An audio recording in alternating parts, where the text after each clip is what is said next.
Alors, comprenez bien aujourd'hui qu'on a deux notions qu'on mélange souvent, qui sont importantes à mélanger bien évidemment, mais qui sont complètement différentes l'une de l'autre. C'est la gestion du temps et l'organisation. La gestion du temps, ça consiste à savoir quoi faire, quand le faire, comment le faire sur un temps, une durée impartie. Et organiser tout ça, c'est plutôt une approche de priorité.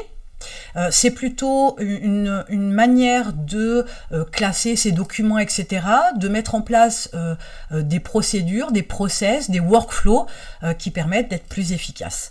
Donc, il est important de faire la différence entre les deux, parce qu'on peut avoir une très bonne organisation du temps. Alors, je rectifie, pardon. On peut très bien avoir une bonne gestion du temps, mais une très mauvaise organisation. Du coup, la mauvaise organisation impacte la gestion du temps, parce que ça risque de vous prendre 2 fois plus de temps d'avoir une action ou d'avoir une tâche, parce que vous êtes mal organisé. Inversement, si vous êtes bien organisé, vous pouvez réduire le temps d'exécution d'une tâche, d'une action, etc. Par 2, par 3, par 4, voire même, si ça a été bien pensé, voire même déléguer, parce que vous êtes aperçu que finalement, avec le temps que ça vous prend, même avec une meilleure organisation, il y a la possibilité de se décharger, entre guillemets, de certaines actions, certaines tâches, en déléguant ça à quelqu'un parce que ça ne vous plaît pas, parce que ça vous prend trop de temps, parce que c'est trop compliqué, par exemple, peu importe. Donc, il est clair que l'organisation, je vous dis, c'est complètement différent de la gestion du temps, mais c'est quelque chose qui impacte l'utilisation de la ressource temps que vous avez dans la gestion de votre planning au quotidien. Lorsqu'on a une entreprise, surtout quand on démarre seul, on a tendance à se dire « Ok, mais de toute façon, moi je sais où sont mes petits, hein, comme on dit, même si c'est pas très organisé, un peu brouillon, etc. Moi je sais où c'est. » Sauf qu'il faut être dans l'anticipation. Il faut se dire qu'à un moment donné, on va créer une équipe, on va déléguer, et il faut que ce soit à ce point organisé dès le départ pour que du jour au lendemain, une personne qu'on va intégrer dans l'entreprise va pouvoir accéder à des documents, des vidéos, ou je sais quoi d'autre comme information. Il faut que ce soit tout de suite cadré pour qu'elle puisse y accéder immédiatement. Si vous êtes désorganisé, que vous intégrez quelqu'un et qu'il vous faut 1 semaine, 15 jours avant qu'elle puisse accéder à tous les documents, qu'elle n'ait pas à farfouiner, etc., parce qu'elle va perdre du temps, hein, c'est pas dans l'indiscrétion de la démarche, c'est surtout dans la perte de temps, vous n'êtes pas efficace. Donc, l'organisation, c'est quelque chose à mettre en place immédiatement. Il faut être rangé, ordonné, il faut savoir classer, organiser toutes les informations que vous mettez, entre guillemets, de côté, qui vous servent plus ou moins au quotidien, de façon à ce que si demain il y a quelqu'un qui rentre dans l'entreprise, s'il y a demain quelqu'un qui intègre votre équipe, il faut qu'elle puisse accéder aux documents sans avoir à vous poser la question « et ça c'est où, et ça c'est où, et comment j'accède à tel document ?» Ça, c'est pas possible. Donc, vous partez brouillon, et c'est pas une bonne méthode. L'idée étant de tout de suite organiser les choses pour qu'elles soient accessibles immédiatement, pour plus d'efficacité, bien évidemment. Donc, je vais vous donner quelques astuces, entre guillemets, quelques conseils, pour que ce soit à minimum rangé, organisé, pour pas que ce soit le foutoir. Donc, première des choses, bien évidemment, vous pouvez, selon le type d'information, alors je vous donne un exemple, par exemple tout ce qui est facture, devis, etc., des pièces comptables que vous pourriez transmettre à votre comptable ou votre expert comptable, ce qui peut être déjà pas mal, c'est de créer des dossiers par année. Dans chaque dossier année, on va créer des dossiers mois. Tout ça, ça va déjà permettre de classer facilement, rapidement tous vos documents.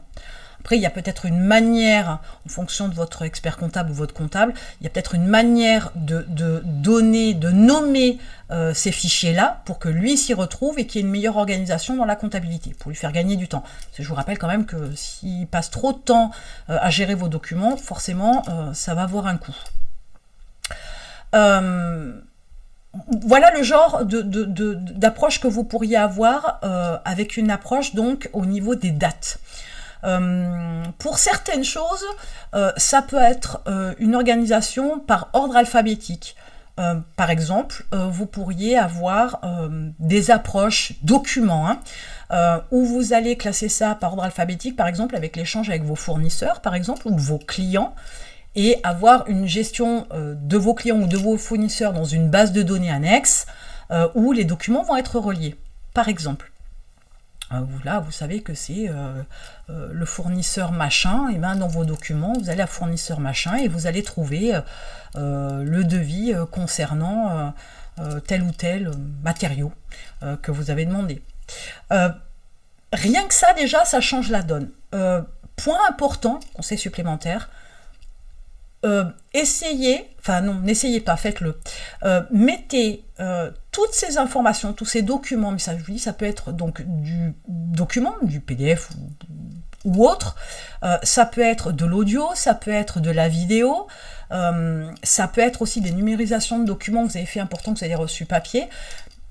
Mettez tout ça au même endroit, au bon endroit, de façon à ne pas vous éparpiller. Il est clair que la notion papier est un peu dépassée et que l'idée d'avoir ça sur un drive permet aussi de partager des documents plus rapidement, c'est beaucoup plus efficace. Mais d'entrée de jeu, mettez tout au même endroit et d'entrée de jeu, créez cette organisation-là. Si aujourd'hui c'est le foutoir, je vous le dis clairement, mettez-vous tout de suite à une classification, une organisation, un rangement de tout ça pour être au clair. Parce que dans votre tête, ça a aussi un deuxième effet. Même si vous pensez que d'être brouillon et désorganisé, etc., vous savez où retrouver les choses, vous pensez que parce que vous le savez, vous l'avez mémorisé entre guillemets, donc c'est facile, sauf que ça demande des efforts aussi à votre cerveau, à chaque fois d'y réfléchir, de se rappeler, d'enregistrer une information du classement, du dépôt d'un document à tel endroit. Alors que si c'est bien organisé, votre cerveau il a beaucoup moins à réfléchir. Donc prenez le temps de mettre tout ça à plat, de réorganiser tout ça. Alors ça peut vous prendre une demi-journée, mais ça peut vous prendre 3-4 jours ou plus. Mais faites-le tout de suite, parce que ça va vous faire gagner un temps fou. Et à partir de là, vous verrez que de travailler au quotidien et d'utiliser donc toutes ces ressources que vous avez organisées, classées, etc., vous verrez que ce sera beaucoup plus fluide, beaucoup plus rapide, et vous serez bien évidemment beaucoup plus efficace et productif. Donc, ne mélangez pas gestion du temps et organisation, ce sont deux choses différentes et pourtant, c'est deux choses qui sont liées et qui sont extrêmement importantes pour que vous soyez plus productif, plus efficace, plus rapide et pour certaines choses plus rentable. Donc voilà, mettez ça en application immédiatement. En attendant, la gestion du temps, c'est un programme Time Control que vous avez en description. Au moins ça, vous apprendrez à le faire. Je vous donne quelques conseils supplémentaires pour améliorer votre productivité. Et bien en attendant, on se retrouve de l'autre côté.